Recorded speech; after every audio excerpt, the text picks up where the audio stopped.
मैंने ओम प्रकाश वाल्मीकि ने लिखने के बाद कई मंचों से उसका पाठ किया, लेकिन कहीं कोई विरोध नहीं हुआ, किसी ने उनका गर्दन नहीं उतारा। कविता में ठाकुर विरोधी कुछ भी नहीं है। महिला आरक्षण विधेयक पर चर्चा के दौरान पिछले हफ्ते जो मनोज झा ने ये कविता पढ़ी थी, उन्होंने मांग की है कि बिल में ओबीसी पर भी विचार किया जाना चाहिए। संसद मनोज झा को उनकी कविता के लिए धमकी मिलने के बाद राजद ने सुरक्षा की भी मांग की है। देखिए, जिस ढंग से मैंने मनोज झा को धमकी दी जा रही है, आश्चर्य की बात है। कोई कह रहा है जीव उखाड़ लेंगे, कोई कह रहा है गर्दन उतार लेंगे, कोई कह रहा है कि हत्या कर देंगे।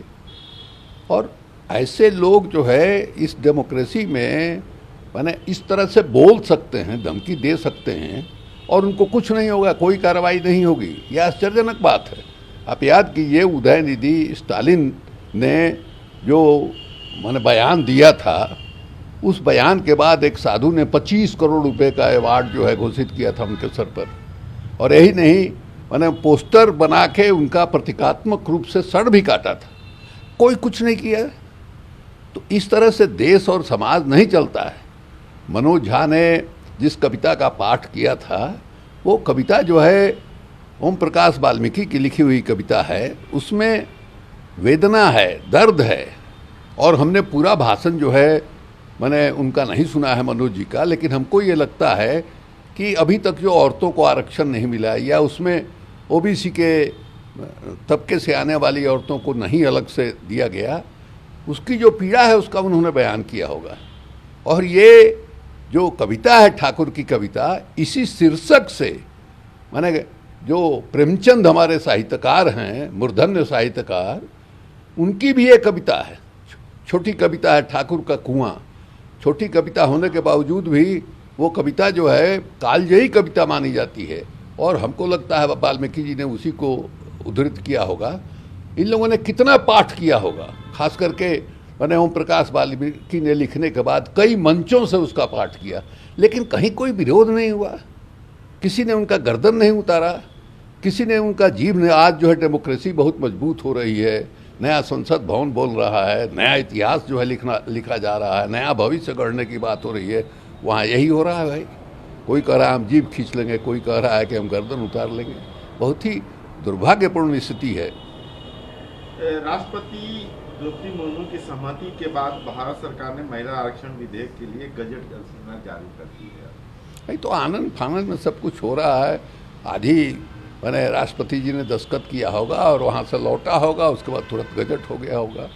अभी तो एक बहुत बड़ी उपलब्धि के रूप में प्रधानमंत्री जी, मैंने उनको लग रहा है कि बहुत बड़ा तीर है ये, और ये तीर जो है बिल्कुल हमको पार करा देगा अगला जो लोकसभा का चुनाव होना है 2024 में। लेकिन उनको ये नहीं भूलना चाहिए कि जो महिलाएं हैं, घर गृहस्थी का भार उन्हीं के ऊपर रहता है। जिस तरह की महंगाई आपने बढ़ाई है, जिस ढंग से बाज़ार में रोज़ कीमतें बढ़ रही हैं, इसका सबसे ज़्यादा मार किस पर पड़ता है? ये मार जो है महिलाओं पर पड़ता है। वो बाज़ार जाती हैं, मन महसूस करके मैंने लौट आती हैं, मन का भर का सामान नहीं ले पाती हैं।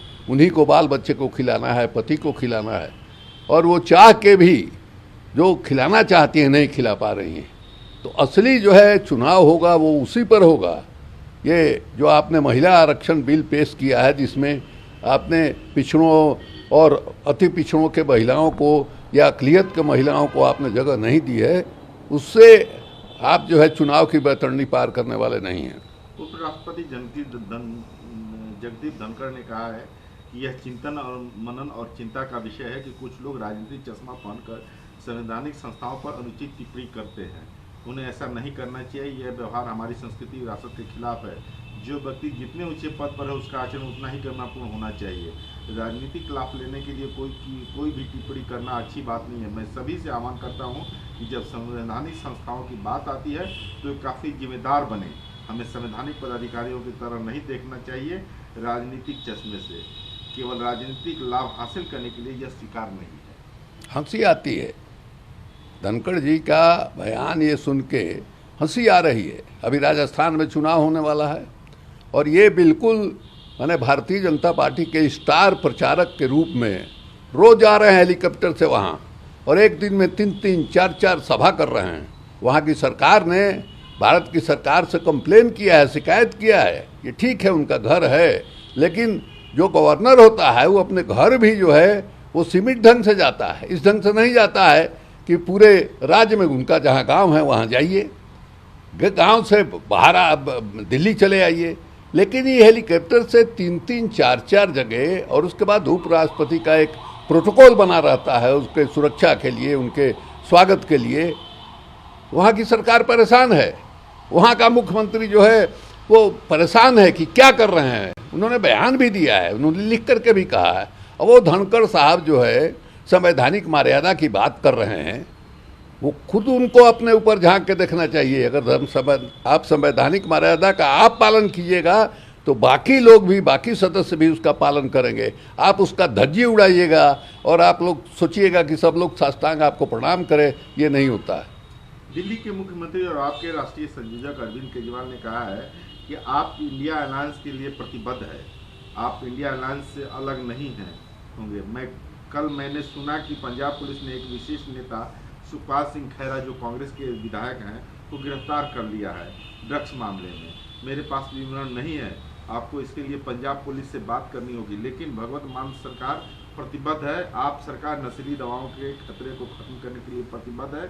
इसके खिलाफ लड़ाई में कोई नहीं आगे आएगा, चाहे वो कितने भी बड़े या छोटे क्यों न, उन्हें बख्शा नहीं जाएगा। देखिए, अब इसके बारे में तो आदमी कुछ जानता नहीं है, क्या एविडेंस है, किस एविडेंस के आधार पर उनकी गिरफ्तारी हुई है। लेकिन जो थ्योरेटिकल बात है वो ये है कि पंजाब में जो ड्रग का जिस ढंग से लत लगा है, और ख़ास करके नौजवानों में पिछले कई वर्षों से, उससे चिंतित हैं, पूरा पंजाब चिंतित है, और पंजाब से सहानुभूति रखने वाले देश के अन्य इलाके भी चिंतित हैं, क्योंकि ये प्रवृत्ति हर जगह फैलती जा रही है। लोग सुलेसन खा रहे हैं और क्या क्या चीज़ जिसके बारे में हम लोगों को जानकारी भी नहीं है कि उससे भी नशा होता है, वो खा रहे हैं। गरीब घर के बच्चे सब, बड़े लोग तो जिनके पास पैसा है वो जो है सुरक्षित नशा करते हैं, लेकिन वो भी माने ज़रूरत से ज़्यादा करते हैं। लेकिन जो छोटे गरीब तबके के बच्चे हैं वो लोग तो ऐसी ऐसी चीज़ें खा रहे हैं, उनका भविष्य जो है बिल्कुल अंधकार में है, और अंततोगत्वा उनका बोझ जो है समाज को ही उठाना पड़ेगा। इसलिए अब वहाँ जो गिरफ्तारी हुई है उसके बारे में कोई जानकारी नहीं है। अब ये कह रहे हैं कि हाँ साहब पुलिस से पूछिए, पुलिस से बात करनी चाहिए, और इस तरह की गिरफ्तारी में पुलिस को भी ये बताया जाना चाहिए कि इस तरह का एविडेंस उनके खिलाफ मिला है, इसलिए उनकी गिरफ्तारी हुई है। एक पारदर्शी जो है माने गिरफ्तारी होनी चाहिए।